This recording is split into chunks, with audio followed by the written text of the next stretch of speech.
ፊልድ ማርሻሉ አዘዙ። አስመራ ከባድ ድንጋጤ። አስመራ ለመቆጣጠር የተዘጋጀው ልዩ ዘመቻ ሰራዊት አዲስ ኮማንዶ ፖስት ተቋቋመ። አሜሪካ ለወታደሮቿ ትዕዛዝ ሰጠች። ድንበሩ ላይ ከባድ ውጥረት ተፈጠረ። ትራምፕ የመጨረሻውን ካርድ ሲመዙ፣ አያቶላ ደግሞ ጎረቤቶቻቸው ላይ እርምጃ ሊወስዱ እንደሚችሉ አስጠነቀቁ። ግሪንላንድ ወይም ሞት፣ ትራምፕ ደሴቲቱን ለመውሰድ ቆርጠው ተነሱ። የአሜሪካው ፕሬዝዳንት ወደ ኋላ የለም ብለዋል። የሚወስዱትን እርምጃ ቀጥለዋል። በተለመደ ባዶ ድንፋታቸው አንድ ለእናቱ በሆነው ብሔራዊ ቴሌቪዥናቸው ቀርበው የኢትዮጵያ መንግስት ላይ ሲሸልሉ የነበሩት ኢሳያስ አፈወርቂ ድንጋጤ ውስጥ የከተታቸው የመልስ ምት ከማርሻሉ ተልኮላቸዋል። የኢትዮጵያ መንግስት ፈሪ ነው የሚሉና ሌሎች መሰል ቃላቶችን በመጠቀም ሲፎክሩ የነበሩት ፕሬዝዳንቱ ከኢትዮጵያ በኩል የቃላት ጋጋታ ምንም ፋይዳ የለውም በሚል ቀጥታ አስመራን ለመቆጣጠር የተዘጋጀ ልዩ ዘመቻ መቋቋሙ መልእክት ደርሷቸዋል። በዚህም ባድ ያለው ቤተ መንግስት ከባድ ድንጋጤ ተፈጥሯል። በአሁኑ የመረጃ ሰዓታችን የምንመለከተው ቀዳሚ ጉዳያችን ይሆናል። በሌላ መረጃችን ደግሞ ወደ ጦርነት ለመግባት እያኮበከቡ የሚገኙት ኢራንና አሜሪካ አሁን ጫፍ ላይ መድረሳቸው የሚያመለክቱ መረጃዎች እየወጡ ነው። ትራምፕ በኢራን ጎረቤቶች ላይ ያሰፈሯቸውን ጦሮቻቸውን ተዘጋጁ የሚል ትዕዛዝ ሲሰጡ፣ ኢራን በአንጻሩ ጎረቤቶቿን አስጠንቅቃለች። የዚህንና ትራምፕ ግሪንላንድ ወይም ሞት ሲሉ ስላወጁት አዋጅ እና ስለቀጠለው የትራምፕ እርምጃ አክለን ለሳቱ መደመጥ አለባቸው ያልናቸው መረጃዎች ይዘን ቀርበናል። ሰላም ውድ የሁሉ ዴይሊ ቤተሰቦች እንደምን አላችሁ? ቻናሉን ሰብስክራይብ፣ ላይክ፣ ሼር ያደረጋችሁ እስከ መረጃዎቻችን ፍጻሜ አብራችሁን ቆዩ።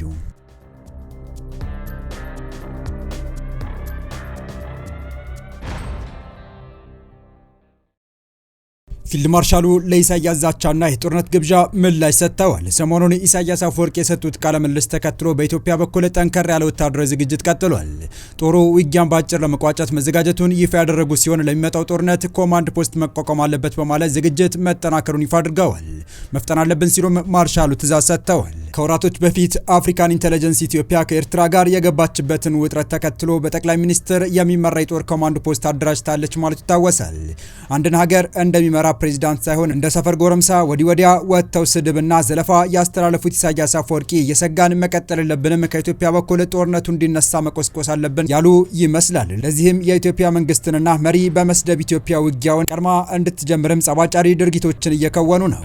ይህን ተከትሎ በፈረንጆቹ 2026 በዓለም ላይ ሊከሰቱ ከሚችሉ ጦርነቶች መካከል አንዱ የኢትዮ ኤርትራ ጦርነት እንደሆነ ክራይሲስ ግሩፕ ትንበያውን አስቀምጧል። በዚህም የኢትዮጵያ ዝግጅት ቀጥሏል። ከሰሞኑም የኢትዮጵያ ከፍተኛ ወታደራዊ አዛዥና የደህንነት ባለስልጣን ስለ መጪው ጦርነት ተወያይተዋል።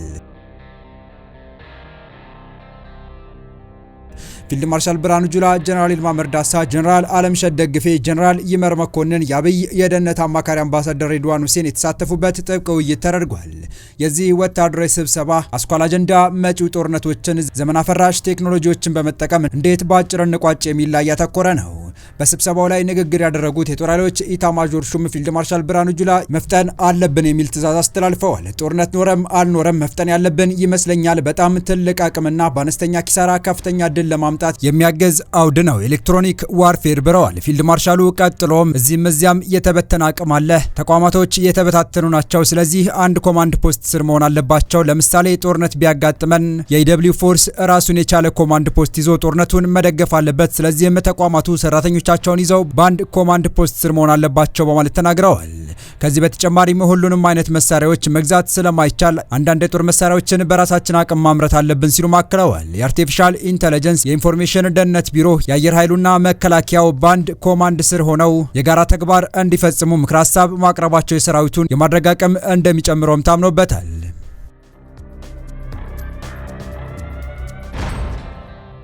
በቀጣይ መረጃ አሜሪካ በተቃዋሚዎች ላይ የሚፈጸመው ግድያ በመቃወም ኢራን ላይ እርምጃ እንደምትወስድ እየገለጸች ባለበት በአሁኑ ሰዓት ኢራን ጎረቤቶቿን አስጠነቀቀች።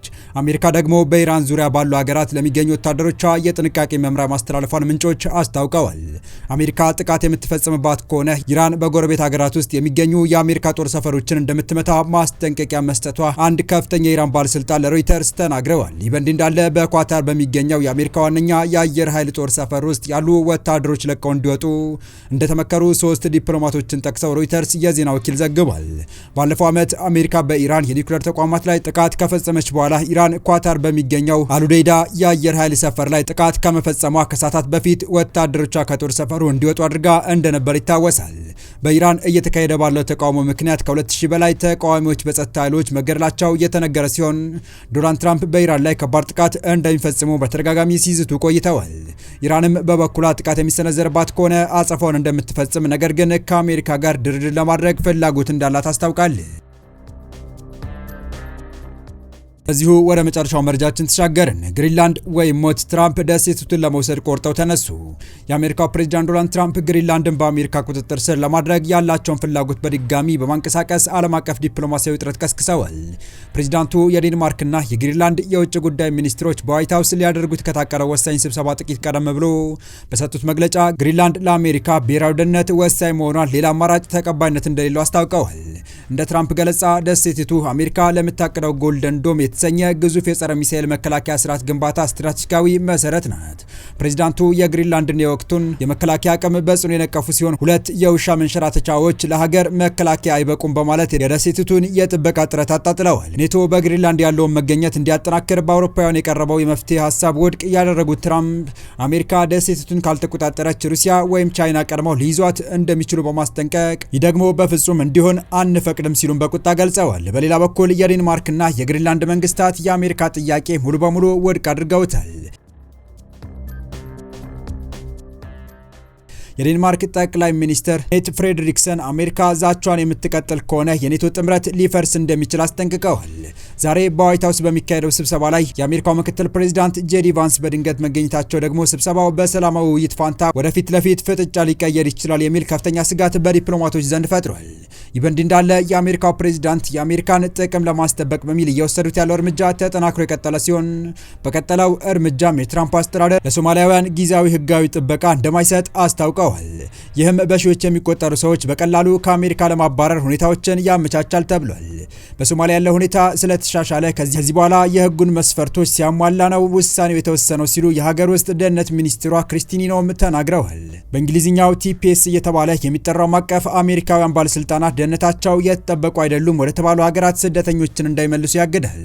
ከሚመጣው መጋቢት ጀምሮ 2500 የሚሆኑ ሶማሊያውያን የስራ ፈቃዳቸውንና ህጋዊ እውቅናቸውን የሚያጡ ሲሆን ይህም ከሀገር እንዲባረሩ ሊያደርጋቸው ይችላል።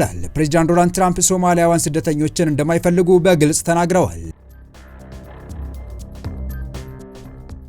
በሚኒፖሊስ የሚገኙ ስደተኞች ተይዘው ከሀገር እንዲወጡ ትዕዛዝ አስተላልፈዋል። ጊዜያዊ ማለት ጊዜያዊ ነው ሲሉ ለቢቢሲ በላኩት መግለጫ የተናገሩት ክሪስቲ ከዚህም ባለፈ ሶማሊያውያን ዩናይትድ ስቴትስ እንዲቆዩ ማድረግ ከብሔራዊ ጥቅማችን ጋር የሚጋጭ ነው። አሁን ቅድሚያ የምንሰጠው ለአሜሪካውያን ነው ብለዋል። የአሜሪካ ኮንግረስ ጊዜያዊ ህጋዊ ጥበቃን ያስተዋወቀው በአውሮፓውያኑ 1990 ነበር። ህጉ በጦርነትና ተፈጥሯዊ ክስተት ከላሸቁ ሀገራት ለሚመጡ ስደተኞች ጥላ ይሰጣል። ቲፒኤስ ያላቸው ስደተኞች በህጋዊ መንገድ መስራትና መኖር ይችላሉ። የሀገር ውስጥ ደህንነት ሚኒስቴር ለቢቢሲ እንዳስታወቀው በአሁኑ ወቅት 2471 ሶማሊያውያን ቲፒኤስ ሲኖራቸው 1383 ደግሞ አመልክተው በመጠባበቅ ላይ ይገኛሉ። ክሪስቲ ባለፈው ወር በርካታ ሶማሊያውያን ዲያስፖራዎች በሚኖሩባት ሚኒሶታ ግዛት ከህፃናት ማቆያ ኢንዱስትሪ ጋር በተያያዘ የመንግስት በጀት ተመዝብሯል ብለው ለዚህ ተጠያቂዎች ሶማሊያውያን ናቸው ሲሉ ወቅሰዋል። ባለፈው ሳምንት ጆናታን ሮስ የተባለ የአይስ ፖሊስ አሜሪካዊቷ ሬኒ ጎልደን በሚኒፖሊስ ከተማ ተኩሶ መግደሉ ቁጣ ቀስቅሷል። ይህን ተከትሎም በሚኒሶታ ግዛት በምትገኘው ሚኒፖሊስ እና በሌሎች የአሜሪካ ከተሞች ተቃውሞ ሰልፎች ተደርገዋል። የትራምፕ አስተዳደር የስደተኞች ቁጥጥር መኮንን ራሱን ለመከላከል የወሰደው እርምጃ ነው ይላል። የአካባቢው ባለስልጣናት ግን ግለሰቧ ምንም አይነት አደጋ አልደቀነችም በማለት ይከራከራሉ። ትራምፕ በተለይ ባለፉት ወራት ሶማሊያውያን ስደተኞች ወደ መጡበት ቦታ ይመለሱ በማለት ከሀገራቸው እንዲወጡ ሲጠይቁ ቆይተዋል። አልፎም ሀገራቸው መልካም ሁኔታ ላይ ያልሆነችው ለዚህ ነው ብለዋል። የአሜሪካ መንግስት መግለጫውን ከማውጣቱ በፊት ትራምፕ በማህበራዊ ሚዲያ ገጻቸው ታላቁ የሚኒሶታ ህዝብ ሆይ ፍርሃት አይግባህ፣ ቀና የምትልበት ቀን ይመጣል ሲሉም ጽፈዋል። የተወደዳችሁ የቻናላችን ቤተሰቦች ለአሁኑ ለእናንተ ይመጥናሉ ብታደምጧቸው ታተርፉባችኋላችሁ ብለን የመረጥንላችሁ ዕለታዊ መረጃዎቻችን እስካሁን ያደመጣችኋቸው ነበሩ። በተመሳሳይ ሀገራዊና ቀጠናዊ ጉዳዮች እንዲሁም ዓለም አቀፋዊ የጂኦፖለቲካ ወታደራዊና አነጋጋሪ ክስተቶችን ለበለት ተከታትለን በትኩስ ይዘን እንደምንቀርብ እያሳወቅን የቻናሉ ቤተሰብ ካላችሁ ሰብስክራይብ፣ ቪዲዮን ላይክ እና ሼር በማድረግ ተደራሽነታችን ታሰፉ ዘንድ አክብሮታዊ ግብዣችን ነው። አበቃን። ሰናይ ጊዜን ተመኘን።